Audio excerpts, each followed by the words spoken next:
Dun, dun, dun. Alright, today we're doing Merriam-Webster unit number 21, and here we're doing unit number 10. And I am not reading from a word list, definitely. Alright, I'm just kidding.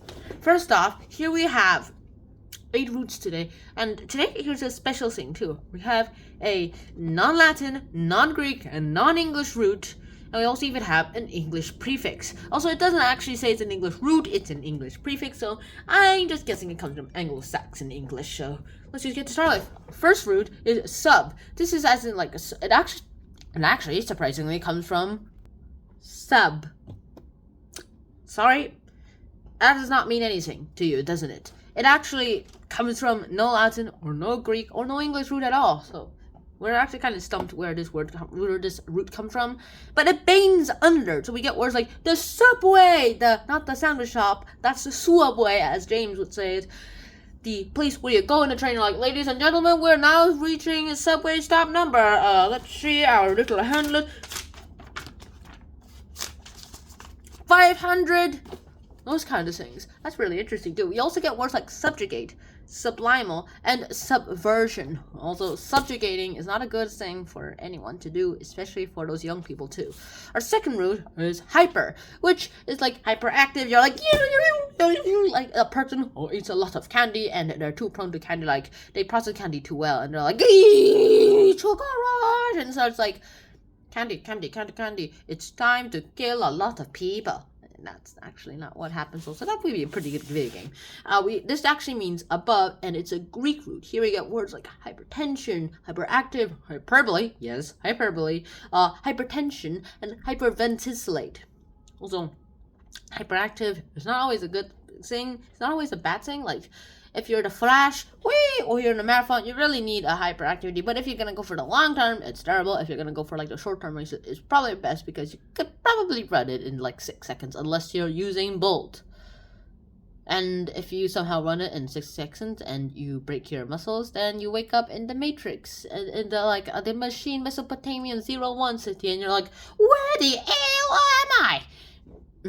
Our fourth root is para, as in beside. Here we get words like, it's a Greek root, and here we get words like paraphrase, like basically quoting paralegal, paramedic, which is like the people who were the medical people who work for the military, and they only basically know emergency training, and paramilitary, which is basically used as a term for the backup military, but it just basically means anything that acts like a military, like it's organized like one, acts like one. Also, they don't really necessarily have to be like protecting the country. I will be loyal and protect the United States of America. This place is not the land. This is not the official province state in Shonan.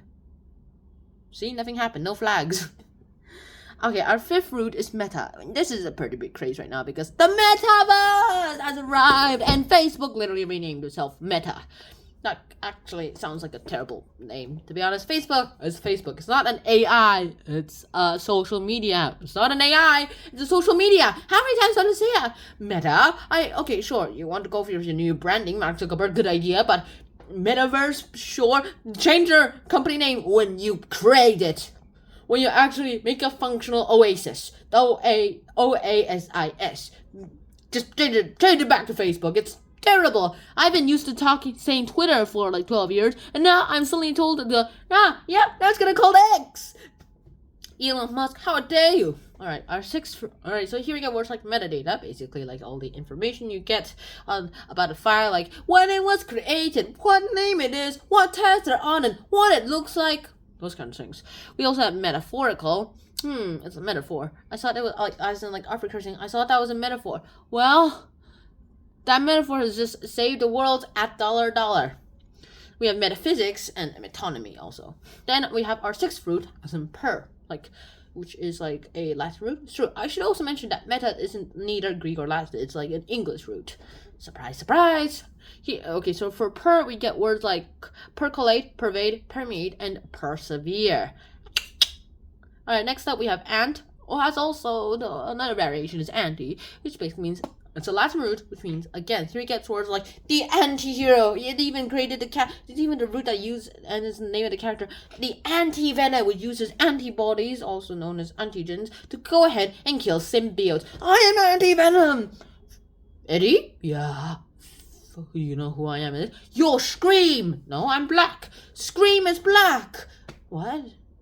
Venom is yellow. What are you talking about? Anti-Venom! Oh, Eddie, remember me? And like, who are you? You're Scream. No, I'm Venom. No, you're Scream. That's actually pretty amazing too, in my opinion. Yeah, also we get words like antithesis. Also, antithesis. No, it usually won't work. Our eighth root is contra as in against, and here we get a word. It's also a Latin root, and here we get words like contradiction, contraband, and contravene, and contrain. And finally, Greek and Latin borrowings.